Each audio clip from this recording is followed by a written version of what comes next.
What happens when respect turns into revenge and boxing legends start throwing hands outside the ring? This is not just a beef. This is war. Because after Canelo Alvarez knocked out Terence Crawford with one cold punch right in front of cameras, fans thought it was over. Well, it is just getting started.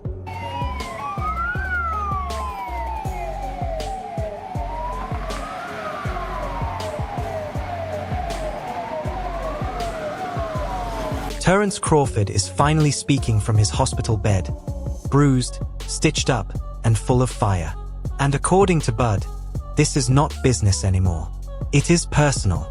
You are about to witness the beginning of the most dangerous rivalry boxing has seen in years. Crawford is not a small brother in this fight. Crawford looks like a physical threat to Canelo. If we're looking at it 1-to-1, this is a dangerous fight. I'm telling you all, we can't deny that there is a more level ground when we look at them face to face now, with the physical aspect of this fight being the most dominant aspect of why people feel Canelo would win. I'm saying that now we have to reevaluate this. It's not as far off as we may believe. Let us get into it.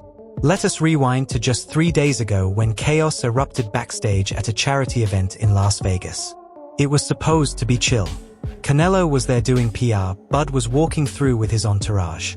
But the second those two locked eyes, the energy shifted. Is there anything that scares you, Canelo Alvarez? What frightens you? Nothing about boxing. No. This is what I love. Yeah. So No gloves, no security quick enough. Just one man, Canelo Alvarez, letting years of tension explode with one clean right hand to Crawford's jaw. Cameras captured it. TMZ posted it. Within minutes, social media went nuclear. Are being thrown. There's no room for this in the sport. There's no room for the Davis brothers to be in the building tonight. The police escorted them out. You saw Crawford went down, out cold, carried out by his team. The pound-for-pound king, hospitalized by a punch that was not even inside a ring. Now, here is the thing. This was not some random act. Canelo snapped for a reason. The disrespect had been building for months. Bud calling him out, saying he was ducking, saying Canelo only fights smaller guys and avoids real smoke. Then that viral moment where Crawford said he would destroy Canelo in a street fight. On the streets, you and Canelo, what would it look like? Come on, man. Y'all know what I do.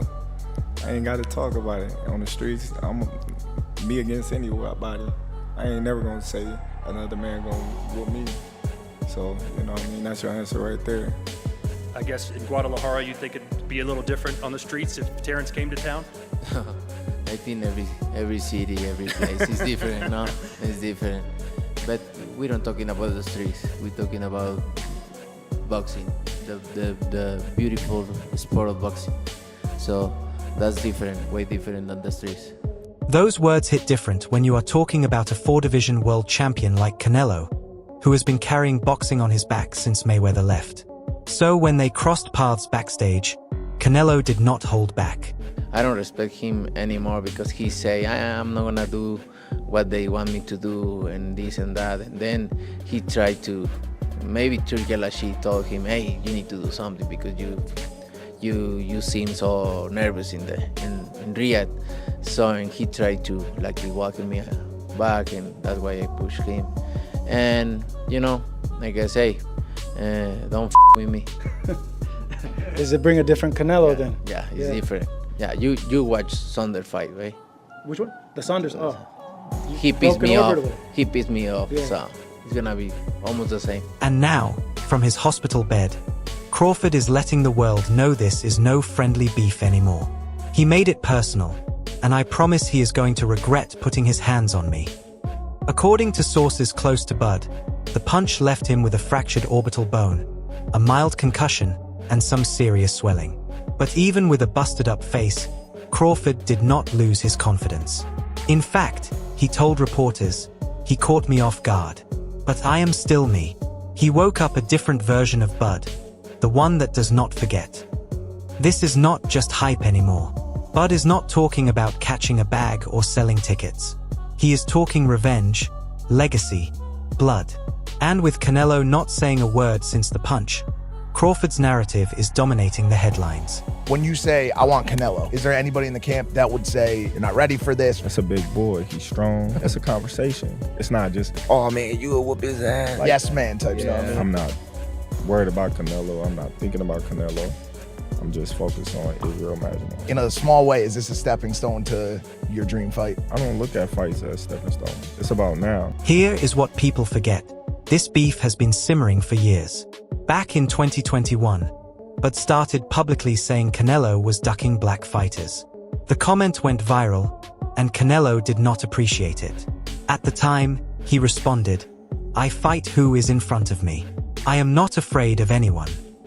But let us be real, that tension never went away.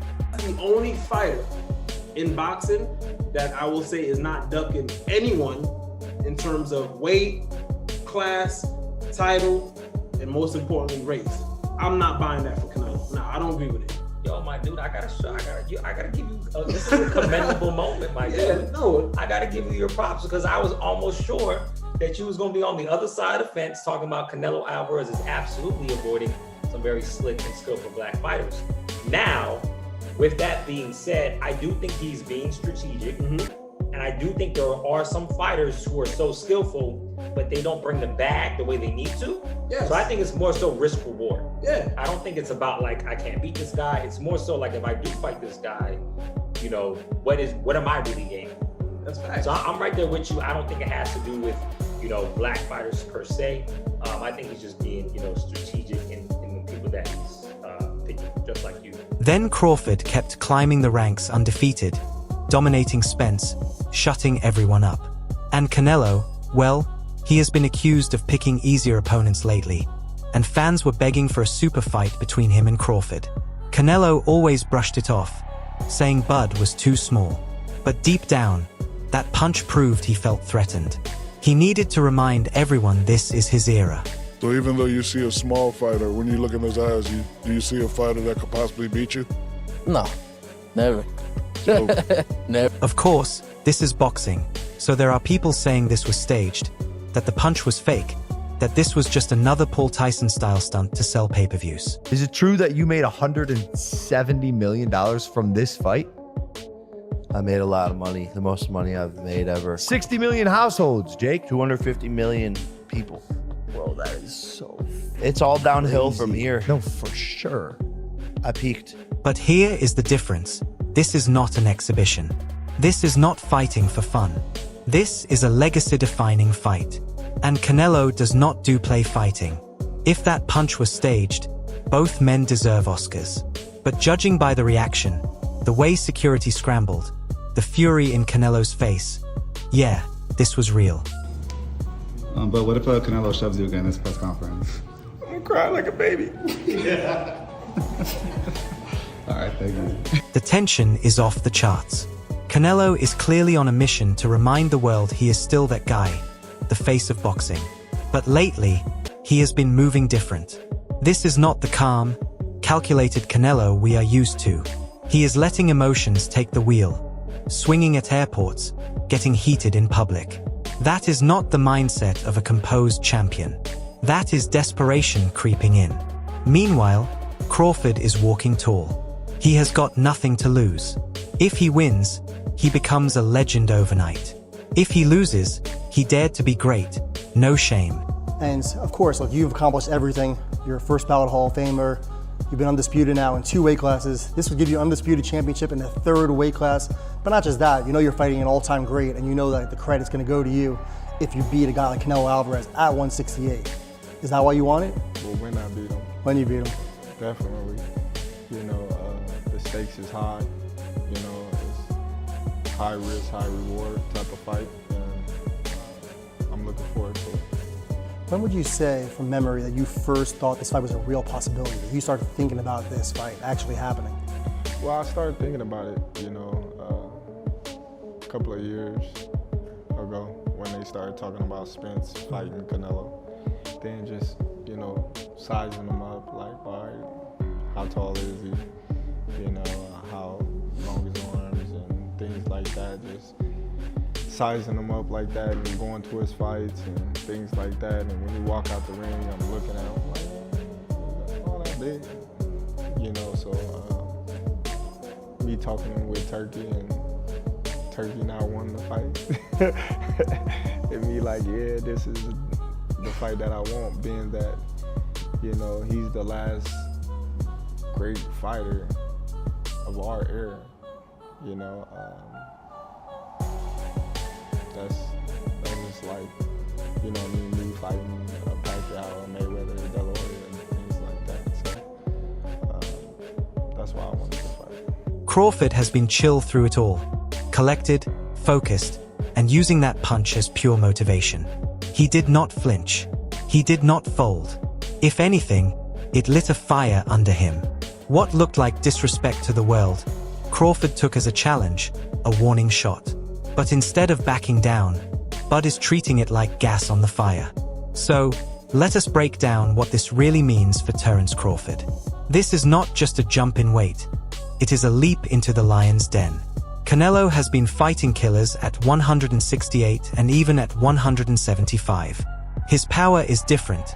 Just ask Caleb Plant, Billy Joe Saunders, or even Sergey Kovalev. A lot of people that say that Crawford can beat Canelo, no problem. I mean, I respect that, but I just think they're stupid. I mean, excuse my language.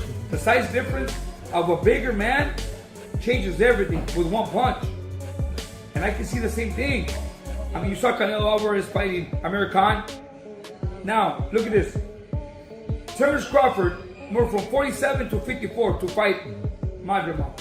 What did he do to Madrimov? Nothing. Okay, Madrimov was a 54-pounder. Now, to move up to 168, that's 2 more divisions.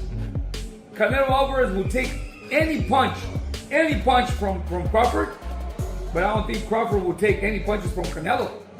Remember, Canelo got hit by Triple G, the heaviest hitter in that division. And Canelo took those shots like a champ. I don't think Crawford has anything to beat Canelo. Crawford, on the other hand, started at 135 pounds. Let that sink in. He is going up 3 full divisions from his lightweight days. Let me tell you what I think should be going. The notion that Terence Bud Crawford should move up 3 weight classes, 21 pounds, to fight Canelo Alvarez. He's entirely too small. Jamel Charlo already proved that. Y'all remember that scene from Rocky?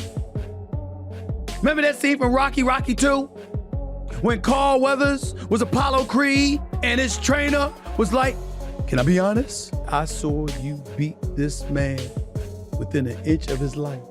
And he kept coming. He wouldn't go away. He's wrong for us, baby. He's wrong. Let it go. Apollo couldn't do it. And lost fight number 2. Trained him for fight Rocky 3, and then got killed in Rocky 4 by Drago because he couldn't let it go. Bud Crawford needs to let it go. Too small. A lot of pros are worried for him. Some are wondering what happens when he takes a clean Canelo shot to the ribs or the chin. This is not Spence. This is not Porter. This is Canelo, the face of Mexican boxing with knockout power in both hands.